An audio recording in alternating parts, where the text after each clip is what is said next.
Good afternoon again. I hope you enjoyed your lunch. At this time, it's my pleasure to introduce you to our guest speaker for the afternoon, Judd Hoffman. Judd is the Global Policy Manager for Facebook, where he leads the team that makes the rules governing user behavior, including the advertisers and the developers. He grew up along the shores of Lake Michigan and the meandering Grand River in Grand Haven, Michigan. And I'm proud to say that he's a Wolverine, graduating with both a bachelor's degree in economics and a Juris Doctorate from the University of Michigan. He worked for a time in Chicago as a fixed income securities trader at the Latham and Watkins, where he practiced corporate law. He was assistant general counsel at AOL before his present position with Facebook. Earlier this month, Judd shared his insights on cyber hate and the emerging standards to address it. This presentation was done at the University of Houston Law Center. Today, Judd's going to talk with us about the huge impact Facebook has had on our lives and the mobile apps that are influencing the way that we do business. Before he takes the podium, I'd like to share an interesting story about Judd and his daughter Greta and Girl Scout cookies. Like a lot of loving parents, Judd had arranged for his daughter to sell Girl Scout cookies at work, and he marked it for his coworkers as a Facebook event, because that's what you do when you're the biggest social network in the world. A few people only had credit cards, and Girl Scouts doesn't accept plastic. So fortunately, Judd didn't see that as a problem. He signed up for Square on the spot, the new retail service that lets you scan a credit card with your iPhone, and the Girl Scouts made their sale. You know, I kept thinking when I heard this story, if I had a daughter instead of a son, I would have done whatever I could do to get those Girl Scout cookies sold. But at that time, I was probably walking around with a coffee can. So that technical support is very important for today. Please join me in welcoming Judd Hoffman.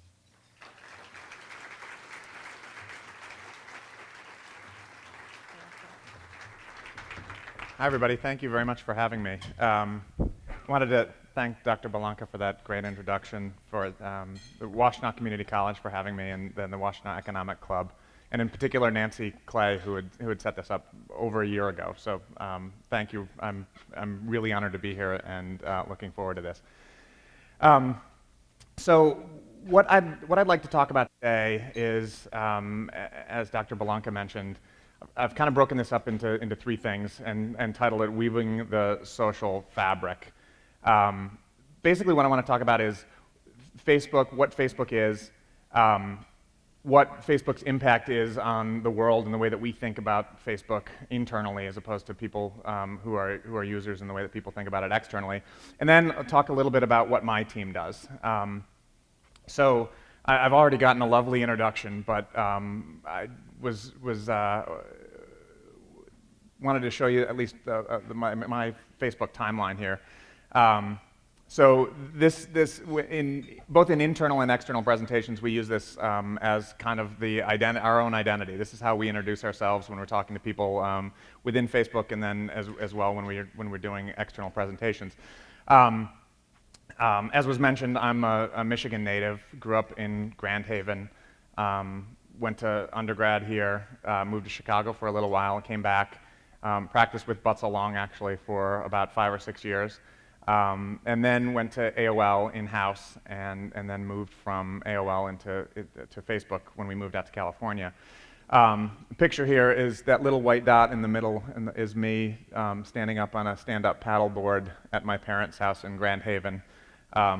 Actually, I might be barely standing. I might be kneeling on the stand-up paddleboard.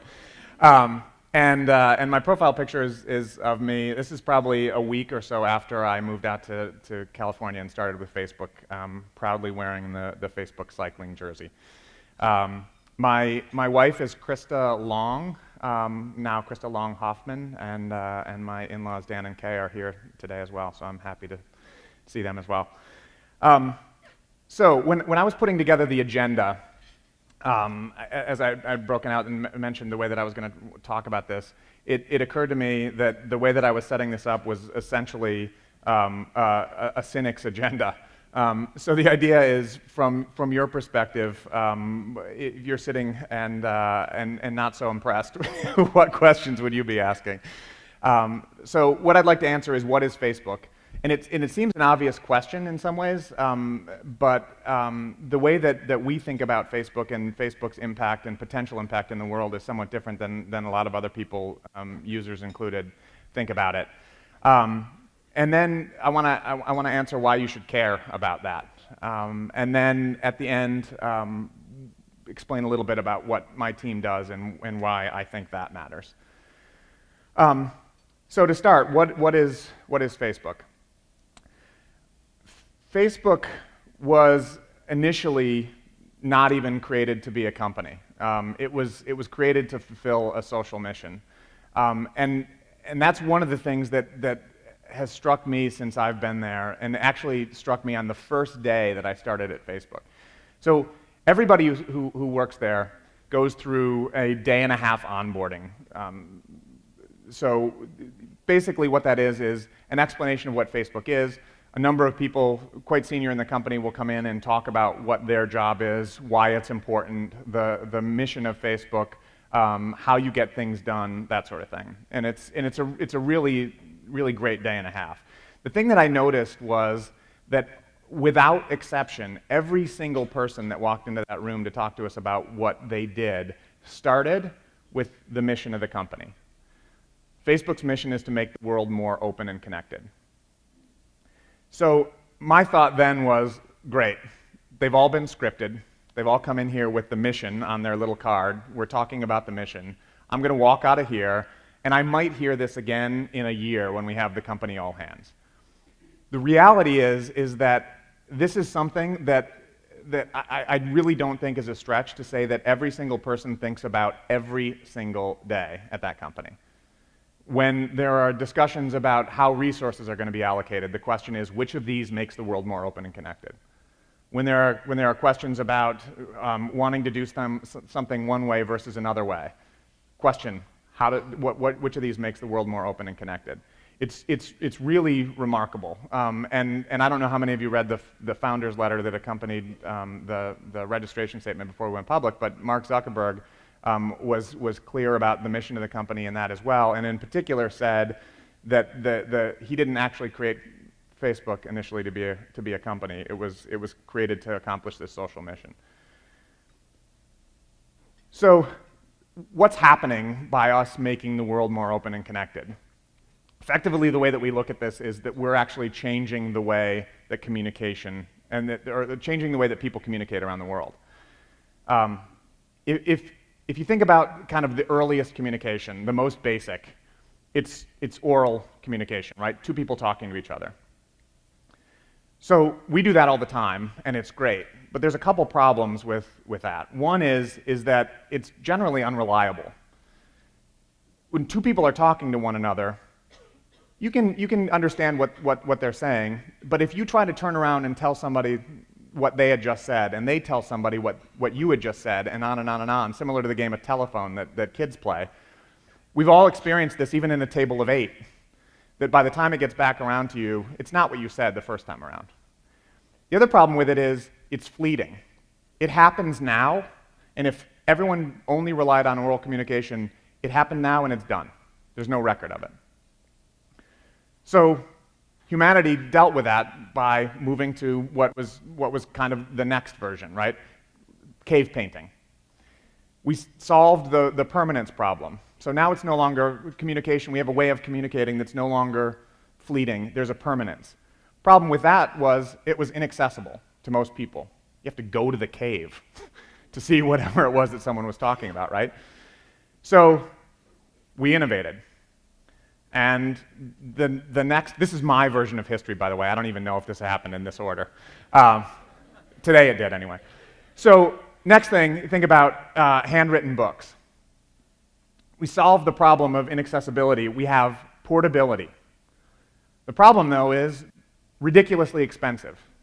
I heard something the other day on NPR that the equivalent cost in today's dollars of some of the first handwritten, beautifully illustrated books were in excess of $20,000 and $30,000 in today's dollars.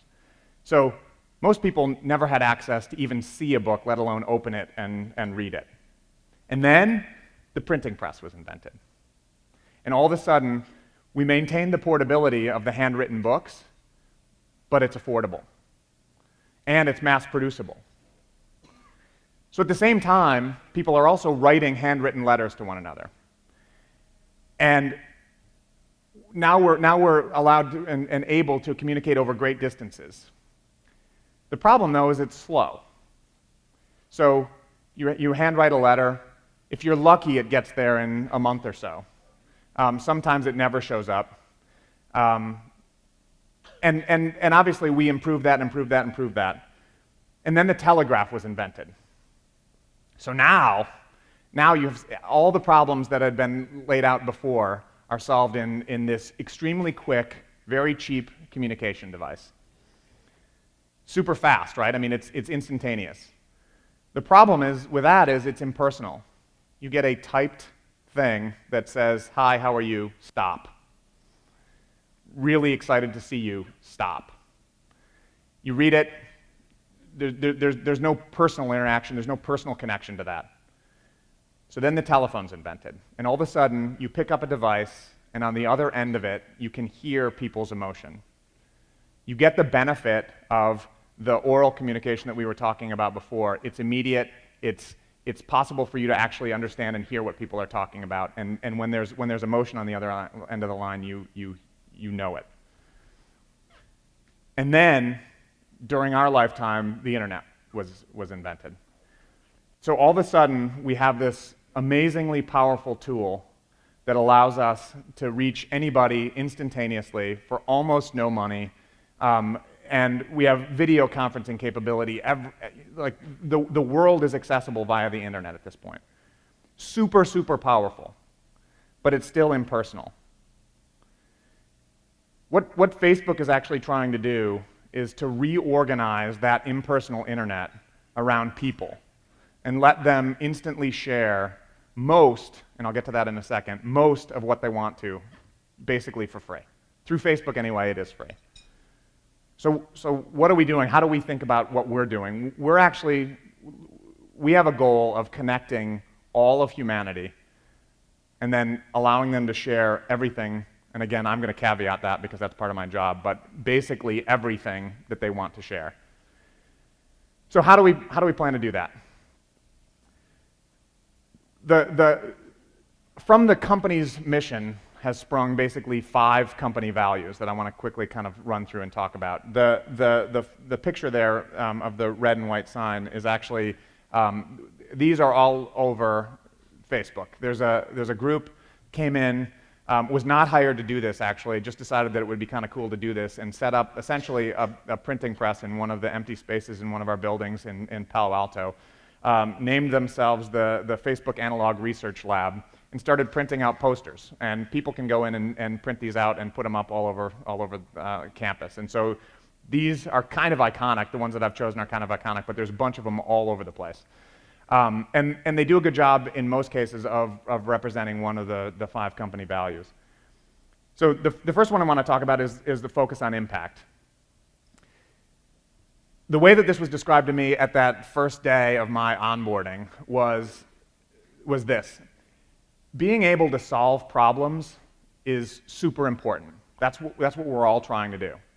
And Facebook in particular is trying to solve problems. Being able to solve problems, though, is nowhere near as important as being able to pick the right problems to solve.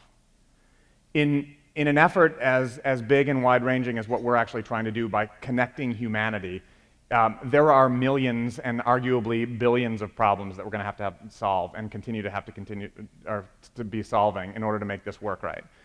So ruthless prioritization is something that we're focused on all the time. And the question that we're always asking ourselves is not, does this have an impact? The question is, does this have the most impact of all the things that we're trying to do? The next of those values is move fast. And the move fast and break things sign was one of the first ones that I saw when I got there as well. The focus is more on the move fast than on the break things. But part of what's being tried to be communicated here is that when you are moving fast, when you are focusing on the highest impact things, sometimes you're going to make mistakes. And if you're too afraid to do something and do it well because you might make a mistake, you're likely never to do the thing that is the most impactful. So sometimes it gets personified in a comparison of fast and slow as individuals. And the way that we sometimes talk about it is to say, slow is out there in the world adding unnecessary embellishments and being ridiculously over careful. While slow's doing that, fast is actually out in the world. Fast is learning from experience, and while slow is theorizing. So it's better to get out, get it fast, get it done, learn from mistakes when possible, and iterate, than it is to wait until it's the final perfect. Because by the time you've gotten to perfect, someone has beaten you with fast. Third of the values is be bold. So as I was mentioning before, being afraid of what it is that your mistake might result in, for us is a really good indicator that what it is that you're working on actually matters. This sign it's just interesting. Most of the signs that we have up, and they're just paper posters, right, that are taped up in different places. This one in particular, I haven't seen one except right after it's been put up on the wall that doesn't include a handwritten answer by somebody at Facebook. Most of them have 30 or 40 responses. Jump out of an airplane. Tell the person I love that I actually love them. Start a new job. Tell my boss she's wrong. And people are bold and open about explaining what it is that they would do if they weren't afraid. And people are challenging one another at Facebook all the time to say, like, step back. If you weren't afraid that this was going to be a bad thing or that this was going to result in something that you may be criticized for, what is it that you would do? And then do that. The fourth one is be open, and this obviously flows from the company mission, right? Our mission is to make the world more open and connected. This is, again, I keep going back to my onboarding experience a couple of years ago, but I thought this was really interesting, and I remember the quote. Guy came in and was trying to talk about this particular value with us, and he said, Zuck founded this company, Mark Zuckerberg. Zuck founded this company, but he's also just a dude. He said, you were all hired here to have your own opinion, not to have his opinion. So have your opinion. Be open about what it is that you think. If you think something's wrong, tell people you think that that's wrong. If you think someone did a great idea or has a great idea, tell them that. Most importantly, though, if you've made a mistake, own it. Explain to everybody that you recognize that you made a mistake. Raise your hand. I made a mistake. Explain the impact of the mistake, how you learn from it, and move on. And that to me has been the thing that I most value about my experience there so far is that everybody that I've worked for has been, one in particular though, has been really great about, before anybody even gets to the point of criticizing, say, you know what, I screwed up. And what that does is it sets a tone among everybody who works there that it's okay to screw up. When the senior management person is raising his hand and saying, you know what, everybody, like, you may have not even noticed this, but I did this and I did it wrong, it makes it okay for everybody to be bold and be open and move fast. And then the last thing is we want to build social value. Everything that we build should facilitate some sort of a human connection. If we're actually going to make the world more open and connected, that connection actually has to happen. So, bottom line, I guess, is, and this is something also that's been relatively public over the last few months, we don't build services to make money. We make money to build better services that allow us to make the world more open and connected. So that's Facebook. That's the way that we think about Facebook. Why should you guys care? The world, whether or not Facebook is doing this, the world is coming together. There are going to be 3 billion more people online than are online now by 2020. And most of those people are going to be accessing the internet via mobile devices. By connecting those people, we feel like we're helping to weave a social fabric that allows people to enjoy all of the benefits and the opportunities and the value that comes from being part of a community. And that community can be as small as a knitting club, or a community theater group, or your workplace, or a political party, or some other group or page represented on Facebook. The community can be as small or as large as we allow it to be. Our job is to allow those communities, not only the small ones to exist, but the larger worldwide communities to be fostered.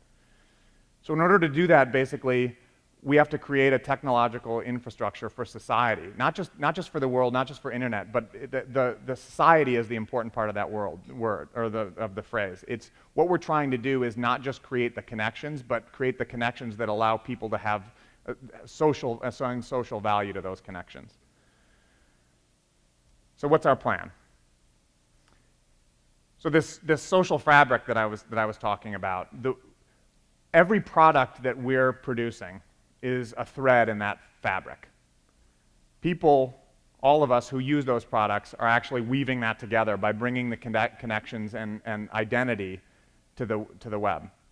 And we're trying to make anyway technology personal, and allowing people to divine their own experiences and realize all the opportunities that the internet provides.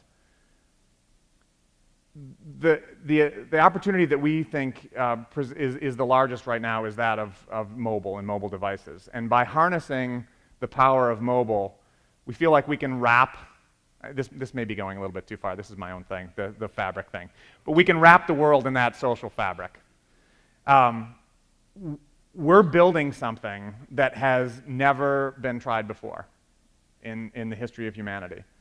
And as a result, we're relentlessly innovating, experimenting, and iterating, and trying to fulfill those 5 values that I was just talking about before.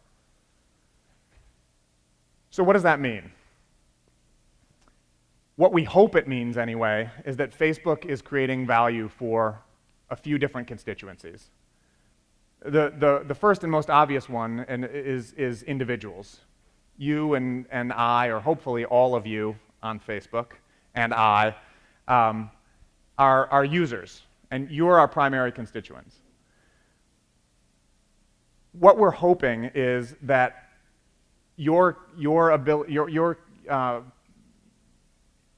signing up with Facebook allows you to connect with the people that you care about, and to share your life as it happens. Everything that happens on Facebook begins with single connection, with one single friend connection, one single like of something, one photo, all of those big and small moments that matter to individuals to a greater and lesser extent. But all of them are meaningful. So as more and more people are spending time online, Facebook is where people are experiencing their life online. And connecting and engaging more than 1 billion people creates really big opportunities for not only for users like all of us people, but also for marketers who want to reach those people, and also for developers on the platform. People are using Facebook to make their websites and their stores more social, and bringing the experiences on their websites and their stores to Facebook so that people can interact and learn about them. So Facebook also then, as a result of that, creates value for brands and marketers and consumers. We're removing the barriers to reaching your customers because they're on Facebook. The biggest value that we can provide is because Facebook requires that you have your own account that represents you and you use your real name, because people are their real selves on Facebook, marketers are then able to reach the right people for the first time. They don't know, but they're able to reach somebody, for example, who lives in Ann Arbor, who has been to or likes Michigan football and has checked in at Zingerman's 3 times. They know who they can reach the specific people that they want to, as opposed to guessing about the demographics of the people that they're advertising to. Nielsen did a study in April and found that 92% of people trust word-of-mouth recommendations from their friends and family. 47%, just over half, trust TV, radio, and newspaper. So word of mouth, obviously, much more effective, much more trustworthy. What Facebook is effectively word of mouth at scale, and it's made possible by people's real identity. So let me give you a few examples. I don't know how many of you are familiar with Fab.com. Fab is a website. They sell and represent design-centric products, some really cool things, a lot of home-related stuff, some clothes, that sort of thing. Last summer, beginning of the summer, they integrated a couple of things, a like and a share button from Facebook. So like is kind of the iconic thumbs up, the button that you see now across the web, started on Facebook. And share is a very similar thing that allows you to share actions or share specific things with your friends, so that friends in your news feed on Facebook actually see this action you've taken. And then they launched what we call an open graph implementation that basically allows them also to share the fact that they had purchased things, or that they want things, or other actions that they wanted their friends to know about. By July, so basically most of the way through the summer, they'd grown from 20 to 200 employees, from 200,000 to 5 million members. And each of those members was purchasing, sorry, not each of those members, but those 5 million members together were purchasing somewhere between 3 and 4 products a minute from 5,000 different designers. 2/3 of Fab.com's members joined from Facebook. And on average, every member that they acquire via Facebook invites 3 of their friends to join. And on average, 1 of those 3 becomes a member of Fab.com and purchases a product. On any given day, 1/4 of their traffic comes directly from Facebook. Okay, so that's an international example, bring it a little closer to home, regional example.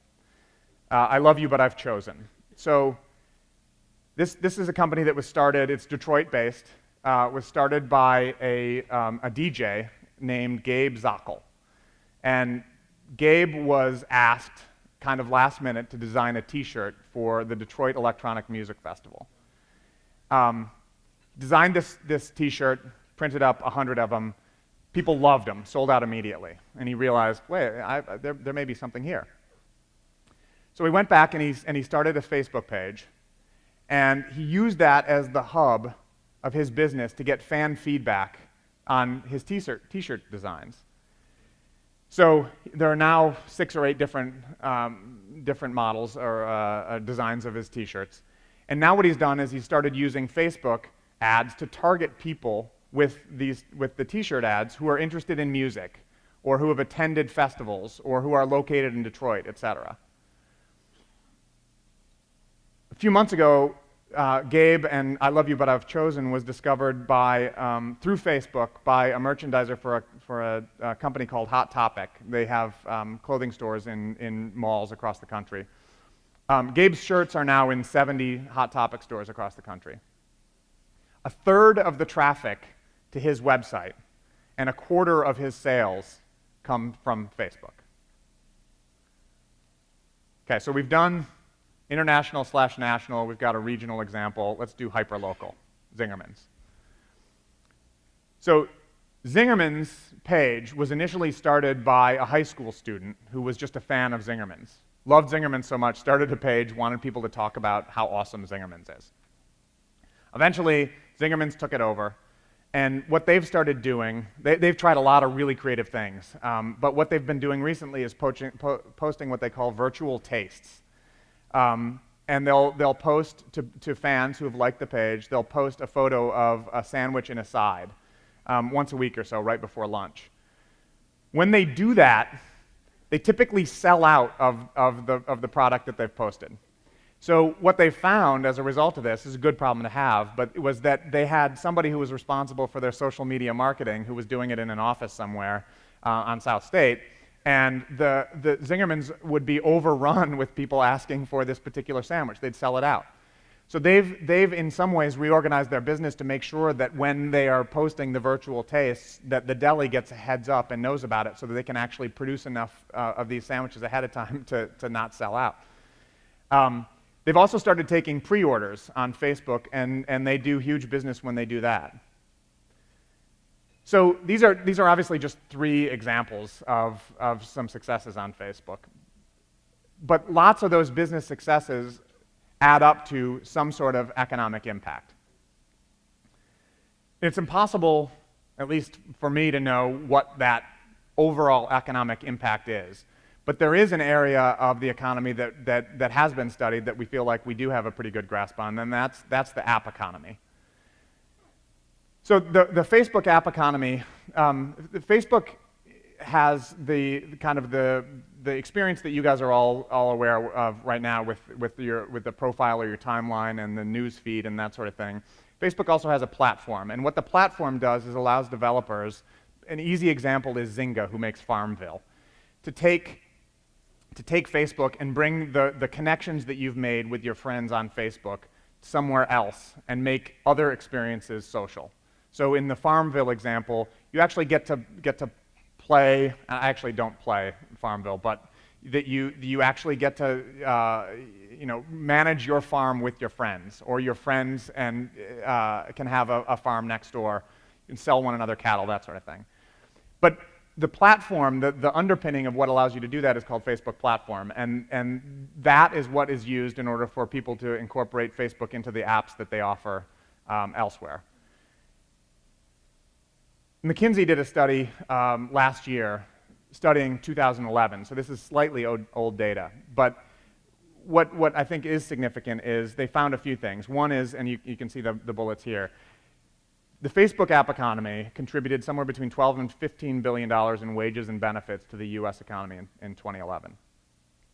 And it created about 32 billion euro in gross revenue and about 15 billion euro to Europe's GDP in that same time period.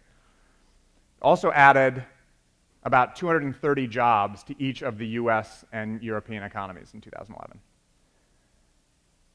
Social media, this is not just Facebook, but social media in general, is expected within the next year or so to add up to about $1.3 trillion in additional economic activity to our economy. And we at Facebook expect that to grow with the growth of mobile. Facebook is the #1 app on iOS and Android. iOS is the Apple operating system. Most popular app on Apple, on iPhones and iPads. Most popular app on Android operating systems. Smartphone users who are accessing these apps via those 2 operating systems spend more time on Facebook than on any other app or service. As of September, last month, there were 600 million monthly active users accessing Facebook's products through mobile products. And what's interesting about that is that as of December of last year, so I expect that this has grown, but as of December of last year, there were about 950 million smartphone subscriptions worldwide. There were about 6 billion mobile subscriptions. So as people move from what are referred to as dumb phones, basically non-smartphones, to smartphones, Facebook feels like we have a huge opportunity as people move from, as those mobile smartphone subscriptions go from, presumably from about 1 billion to about 6 billion. So we've talked about benefits to individuals, we've talked about benefits to marketers and developers. There's also a social value aspect to this that I'm actually pretty proud of. I didn't do it by myself, by the way. But I'm proud to be part of an organization that allowed this to happen. There's a few examples. One is, Facebook nor Twitter nor any other social media company has any right taking any credit for what actually happened in the Arab Spring. But I think everybody has agreed that social media in general made it possible and made it possible to happen faster. I think it would have happened anyway. But the ability for people to communicate quickly and free and representing their real selves to organize and do these things, I think everyone has agreed at least played a part in what happened in the Middle East last year. Another kind of cool thing. Earlier this year, we rolled out an organ donation product that basically what it did is allow users to tell their friends and family that they'd become registered organ donors. And when you did that, it directed you to the official registry where you live. So, rolled it out on May 1st. From May to September, about 275,000 people in the United States rolled it out. And from May to September, about 275,000 people posted on their timeline that they'd become organ donors. Donate Life California, which is the official registry for the state of California, told us that in a normal day, about 70 people register to become organ donors. In the 24 hours following our May 1st announcement, 4,000 people registered. And that stayed high for quite a while. And now, obviously, as the network effect of that starts to abate, it started to come back down to normal levels. But it did give us, and some of us who weren't expecting this, a really pleasant surprise as to the impact that some of these things can have on some really good social causes. And then the last thing is recently, over about the last year or so, we've been rolling out what we call a disaster message board that provides a way for people to get back into contact after natural disasters. It was first started to develop after the tsunami in Japan about a year ago. And basically what it does is we recognize that people were using Facebook to try to tell people I'm okay or find their friends after this had happened. And so what we did is basically just made this much more convenient for people to do it. And so we've added a safe button that's rolled out in the region where these disasters are occurring. So someone, if they can get access to the internet, can log on, hit safe, and pass it to the next person. And anybody around the world who is friends or connected with that person can find out that they're safe after the natural disaster. It also allows people to filter and find friends if they're looking for them actively. So that's why we care, or I hope why you care. Last section I want to talk about is what my team and I do and what's our part in this. The connections that I've been talking about since I started, connections between individuals and organizations, and those organizations and companies, and those companies and individuals, is what we call the social graph. And it's basically a mapping of the relationships of humanity and organizations one to the other. Building that social graph is one of the toughest engineering and intellectual challenges of our time. What we're trying to do is combine the smart use of data with an understanding of human values and relationships. Success in this endeavor, or even the pursuit alone, is ushering in a new age of communication. And that age requires new rules. And my team's job is to manage the rules that we're able to write on our own at Facebook about the way that we want our products to be used. The way that I describe it to people is, or at least to other engineers, is that we engineer the policies that Facebook gets to make.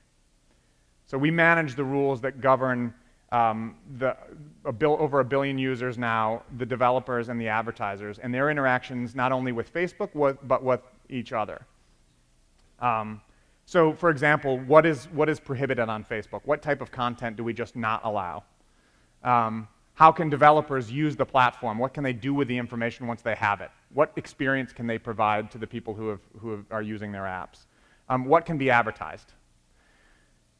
So to do that, with the team of 9 of us, consider the mission, always back to the mission, the user experience, company reputation, legal liability, the operability of these policies and these rules. How can we actually get people to make the same decision over and over and over again when they're reviewing reported content? But first and foremost, again, is the mission. I'm going to subject you guys to this one more time. Facebook's mission is to make the world more open and connected. So we aspire to create a platform where 1 billion people of all ages and nationalities and creeds can connect and express themselves freely while still respecting the rights of others. So if you think about it historically, the people who controlled the media controlled the message. So if you're the only one with a printing press, you control what people read. Same with radio, same with TV. What happens, though, when everybody can put their message in front of a lot of people? When the playing field is level all of a sudden? When effectively everyone has a printing press? When that happens, the ones who have the best ideas are the ones who people listen to. All of a sudden, influence isn't owned anymore, it's earned. So what governs who has the ability to say what things? And Facebook does, but my team's job is to try to develop those. So if Facebook's mission is to make the world more open and connected, our team's mission is to censor content.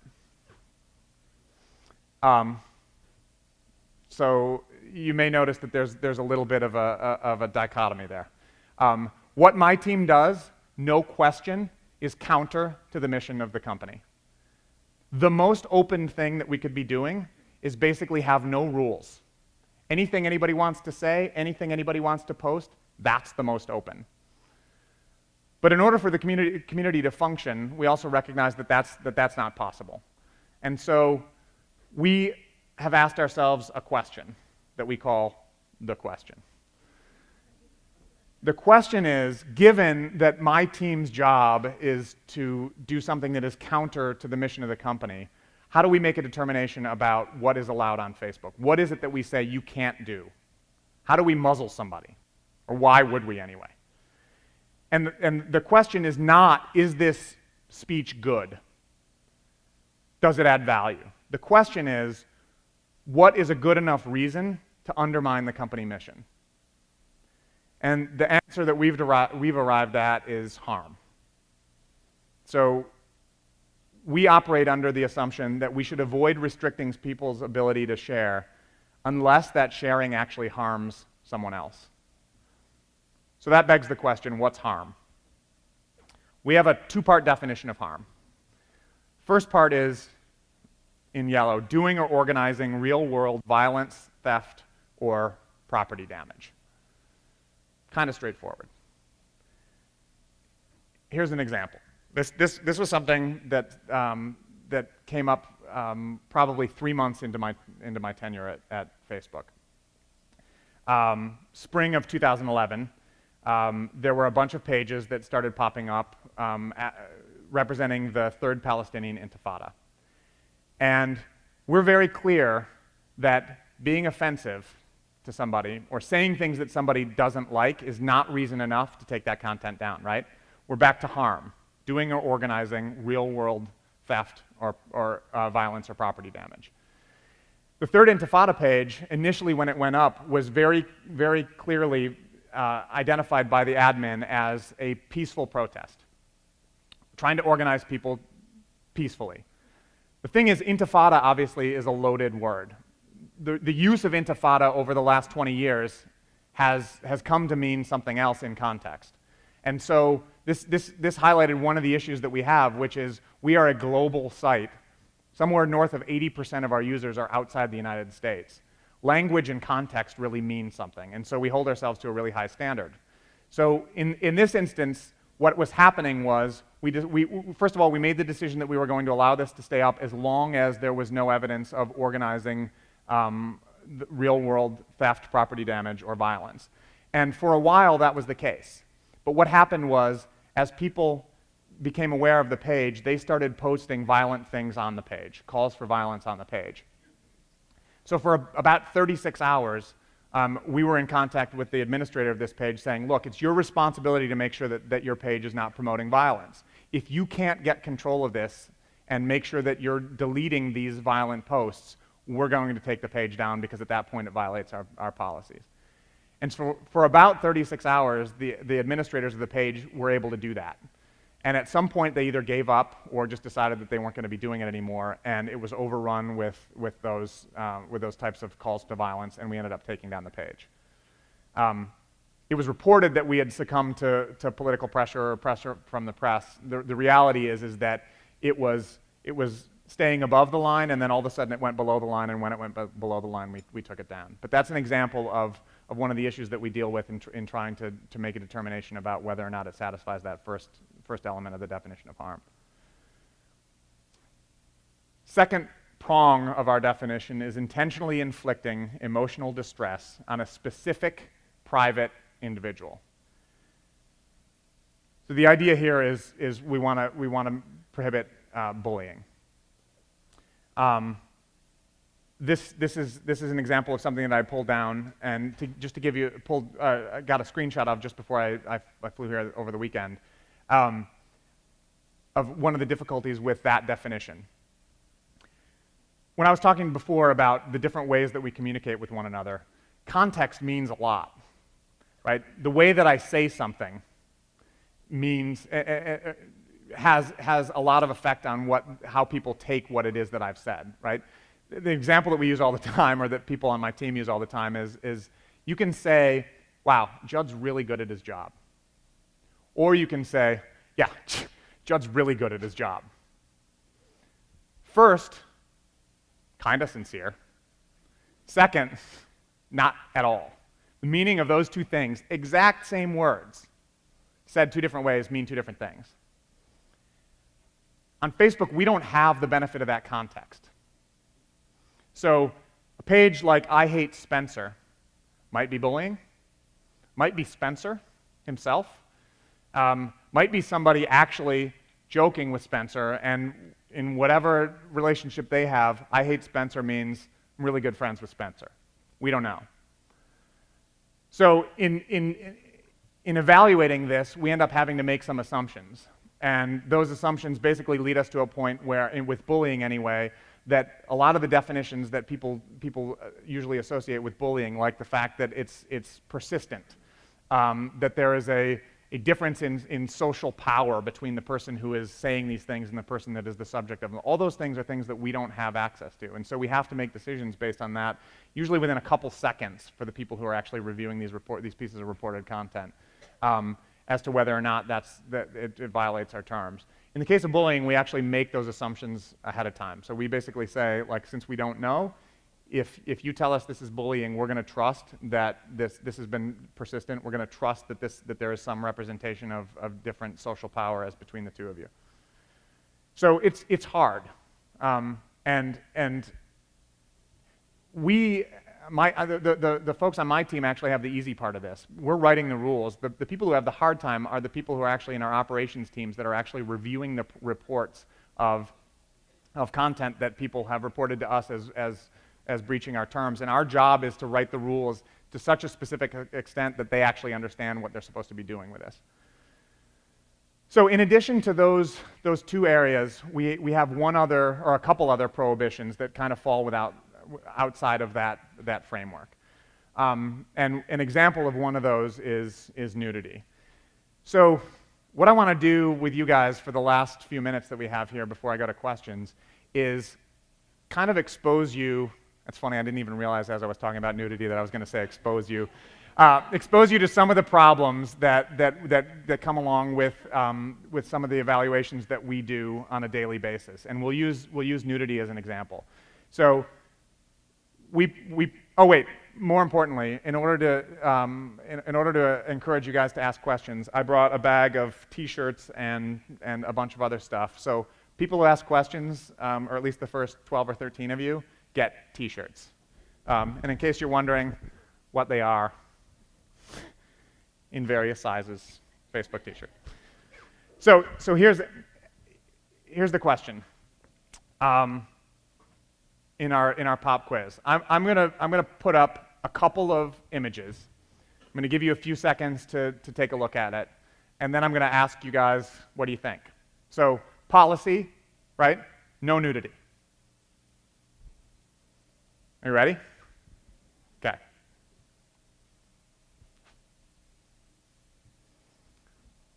So I don't know how many of you recognize this photo, but it's a Pulitzer Prize-winning photo from the Vietnam War era of, I believe, a 9-year-old girl. Has been, I mean, it's iconic, right? I mean, I'm guessing that most of you recognize the photo. So what do you think?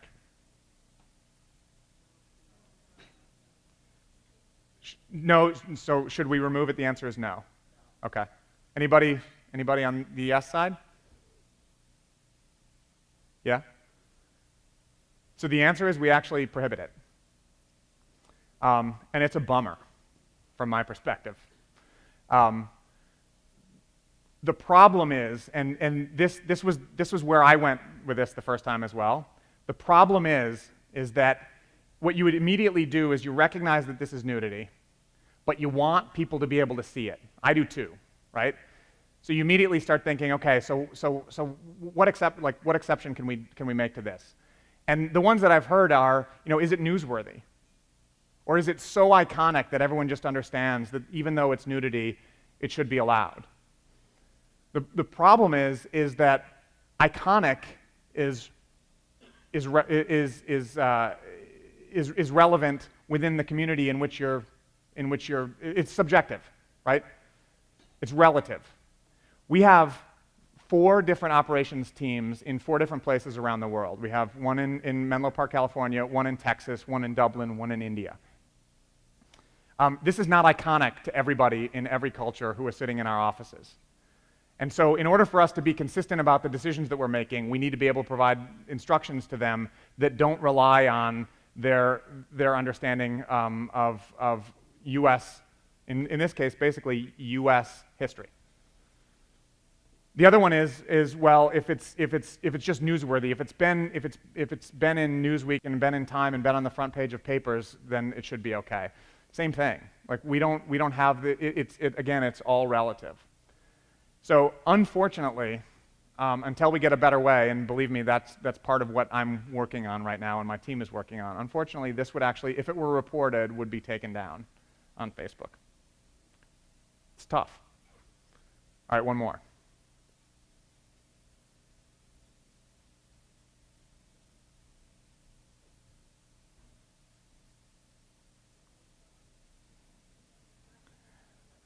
So the answer was no, it's art. It's iconic classical art. Anybody say yes, we should remove it? Yeah. So we don't. But not because it's art. It's not exactly. We make a distinction. So the problem with is it art is exactly the same problem in a different way. It's not exactly the same. It's the same problem that I was just explaining yesterday about, or not yesterday, last image, right? About whether or not it's iconic. What is art? I don't know how many of you remember Robert Mapplethorpe's photographs. Man, there were a lot of questions about whether that was art. The definition of art is maybe the epitome of subjective. So we don't have a standard based on art. The way that we deal with this is that we've basically said, we've made a distinction between real images like photographs, that sort of thing, and paintings and statues and other elements that are typically typically art.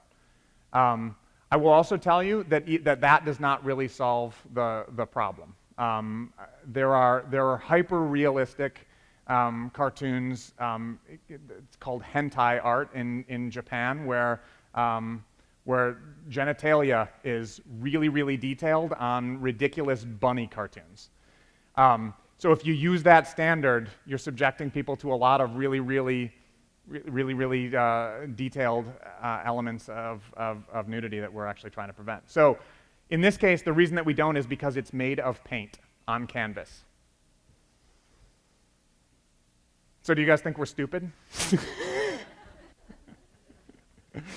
I have to admit, like, I basically threw it out there because I wanted you to know that this is something that we actually struggle with.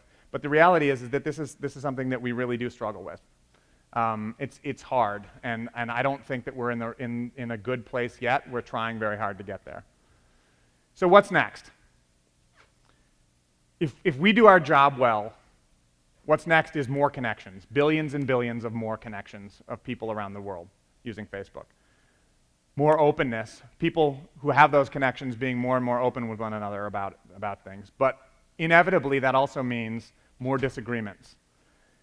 And the way that we've been looking at this is that we feel like the rules that my team is responsible for managing actually need to be created in dialogue, that we need to talk about these things and get input back from users and other groups and our advertisers and everybody else to allow us to try to be able to address the situations that come up with a more and more connected world.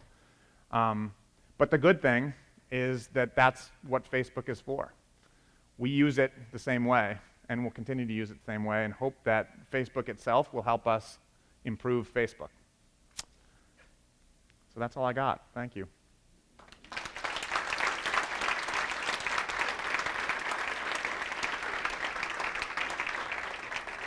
I don't know about time. Nancy, do we have time for questions? I have prizes. Yes.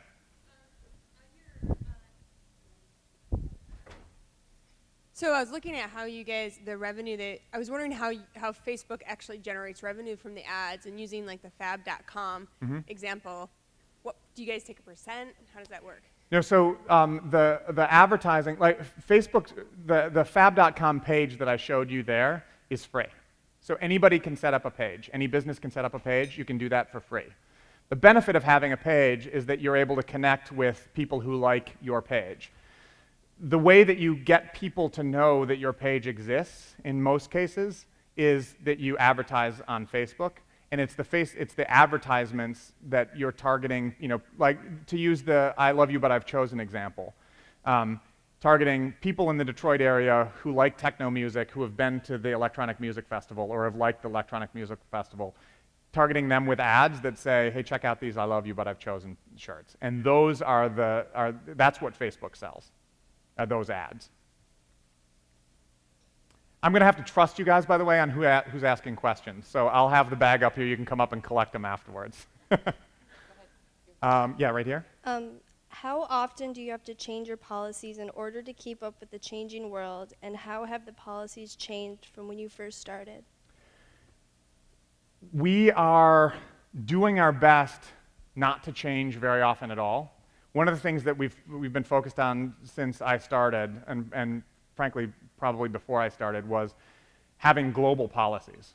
So it's really easy to go back to the nudity example that I'd used and the different cultural sensitivities to say, you know what, we'll have different standards in India because their sensitivities to some of this stuff are different than they are in Holland, for example. The problem is that Facebook doesn't recognize those geographic distinctions anymore, right? A person in India can be friends with a person in Holland, and what if the person in Holland shares the image? So we've tried very hard to have global standards that allow us to keep basically the same policies. That said, we're always iterating and trying to do a better job.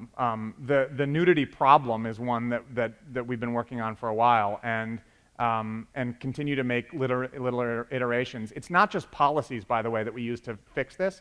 The product itself can help us here as well. We're trying to basically make ourselves obsolete. The best job that we could do as a policy management team is to get to a place where we no longer need any written rules. If the product just works that way and you can't do the things that we're writing a rule saying, hey, quit it, we win. Right? You don't have to worry about enforcement. You don't have to worry about whether people read the rule. It just doesn't happen. And so we spend a lot of time working with the product teams to try to figure out ways to actually just make the product work that way so that we don't have to tell people, hey, quit using it the other way. Sorry, does someone have a mic? Yeah, yes. Okay. I'm just curious if is there a staff that does nothing but that I assume that does nothing but monitor reports of misuse?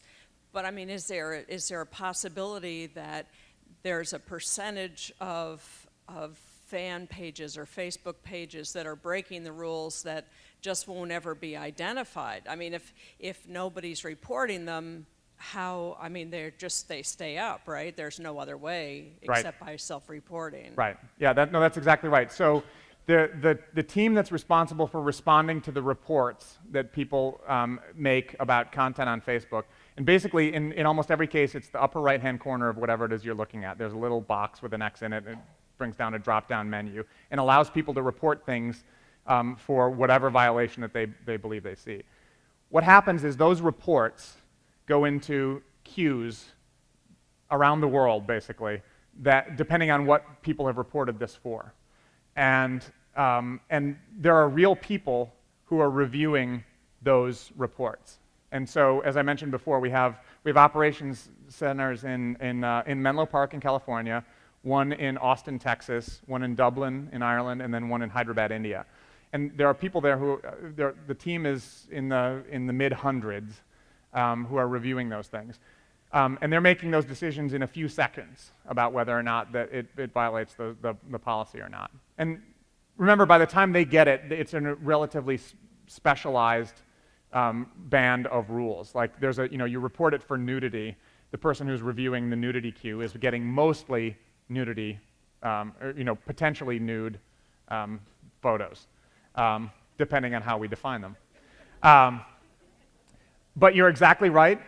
Unless something has been reported, with very, very, very few exceptions, unless something has been reported, we don't see it and have the ability to take action on that at all. Mike, sorry. I have a question. Yeah. How old do you have to be to get a Facebook account? 'Cause I know 13. 13? Yeah. Because I know a lot of little kids that lie about their age to hop on. Yeah. I'm sure you don't monitor it. They do, and we've tried really, really hard. It's impossible to be perfect, but we have continued to iterate on that as well. To give you an example of something that's public, this is not a secret to anybody, but what often happens is somebody will set up or go to apply for an account, and what we require is that you use your real name and your real birth date so that we know how old you are. And the options actually go, there's a 2011 birth date option, right, in the drop-down. So people can put in their actual real age.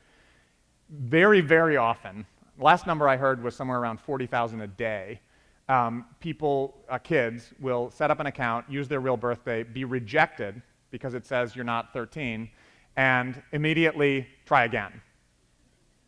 And we've got this is not new or amazing technology, but basically what we've done is used the way that a lot of other internet advertising companies use to kind of track and pay attention to users by placing a cookie on that page, so that we recognize that this second attempt with a different birth date from the exact same computer happened 4 minutes after the rejection. And so we can do things like that, but there, if someone's enterprising enough, if someone has help from somebody older, the initial granting of the account is pretty hard to figure out. We also have ways of recognizing kind of weird relationships. You can imagine the 65-year-old user who's brand new, who turns out to have 40 14-year-old friends and nobody else. That might be somebody that we might ask to prove their age, right? For a number of reasons. One of which is that they may not be actually 14. Yes. A couple of questions. What is the background of the members of your team? I'm sorry? The background of the members okay. is strictly legal. Uh-huh. And the other question is, and I'll use your picture, that artwork that you presented. That certainly would be acceptable, in Western cultures, but what happens if you get 100,000 hits in the Middle East or whatever the case may be, as that being very offensive, and it could be over there. How do you deal with situations like that? Yeah, so in order, so the background of my team, there are 9 of us. We're in 2 different offices, in the Dublin, Ireland, and in California. There are 3 of us who are lawyers. The rest, one has a graduate degree in another area, and the rest have undergraduate degrees. Ages range from the ridiculously old, in Facebook terms, me, which is 41, and the rather normal 24, 25-year-old people. So a range of about that 15 years on my team. And no question, by the way, that they're all smarter than I am. They're really good, really, really good, and really committed. The question about offensiveness in particular markets, so Birth of Venus being a good example of the second of those 2, right? No question that it is offensive to a lot of people. And this goes back to kind of my initial question, which is, what's a good enough reason to tell somebody that they can't share? Harm is that reason. Offense is actually not. So there's a lot of things that are offensive to a lot of people on Facebook. In any community of 1 billion people, you're going to have somebody saying something that offends probably every other person in some way or another. And there's a joke that we use, but is not that far from being true, is if we decided that we were going to ban everything that is offensive to somebody, our site would essentially be cat videos. Right? So if we don't, and we decide we don't want a site of just cat videos, but we are going to ban some things simply for being offensive, then we have to value one group's offense over another. And I don't know how you do that. So that's why we've drawn and kept the line where we have. Judd, do you want to do maybe 2 more questions? Sure, yeah. Can you hang around for a bit? Yeah, I'm Okay. happy to. Yep. So he'll hang around, and those of you who have asked questions, he does have some gifts. If you'd like to step up, he might not run out before you get there. Yeah, honor system. So Facebook is the go-to example of a company that started out as an idea that scaled through to an IPO and now a successful venture. What are some specific examples of how you manage the culture of Facebook and maintain innovation through that growth curve? Yeah, it's interesting. I think the one is, I think almost a manic focus on the mission of the company, right? Going back to, are we doing that? Are we making the world more open and connected? Are we making the world more open and connected? One of the things that can happen, obviously, as you're growing is that you can start, you recognize you need more engineers, right? We'll use engineering as an example. You need more engineers in order to scale. So you got to hire every good engineer that you can. And what can happen is that you start hiring people who are great engineers but don't really care about Facebook, right? So testing, and I do this as well. I don't interview a lot of engineers, but I do interview a lot of other people within the public policy team, which my team is a part of. And I'll tell you that, and I'm not alone in this, that my first question is, why Facebook? And we'll start down that road. And in a half-an-hour interview, I might spend the last 10 minutes actually talking about kind of the technical capability of this person to actually do the job. What I focus on, and other people are focusing on other areas, but what I'm focusing on, and what a lot of other people in the company are, is this person somebody who cares as deeply about what we're doing and the mission of the company as everybody else here? And if not, that little change every time you're willing to just accept a little bit dilution and a little bit dilution, you find yourselves a few years down the road with a bunch of people who are working for a company and only half of which actually care what you're trying to achieve. So for me, I think that's the thing that I've paid most attention to. The other thing, as I was mentioning at the table, is some of it is self-fulfilling. Facebook, on the engineering side as an example again, we have a billion users at this point. We have about 1,000 engineers. So from the perspective of an engineer who cares or cares not just about compensation and whether or not the cafeteria has really awesome food and whether you can get a massage or what all the perks that are sometimes available in Silicon Valley, is what's the impact? Like, what does it matter where I'm going to work? And at a place where you have essentially a million people for each engineer, that and a recognition that for every engineer that pushes a piece of code that makes it into Facebook, that makes some change, affects a billion people, is something that attracts a certain type of person, and that's exactly the kind of people that we want working there. Sorry. Oh, yeah. Hi. Hi. Aside from the censorship issues, what would you identify as the most significant challenges facing the company currently and over the next couple of years? I think scale is the issue. You know, a billion is a great number to have reached. As I was mentioning before, the idea is that we connect humanity.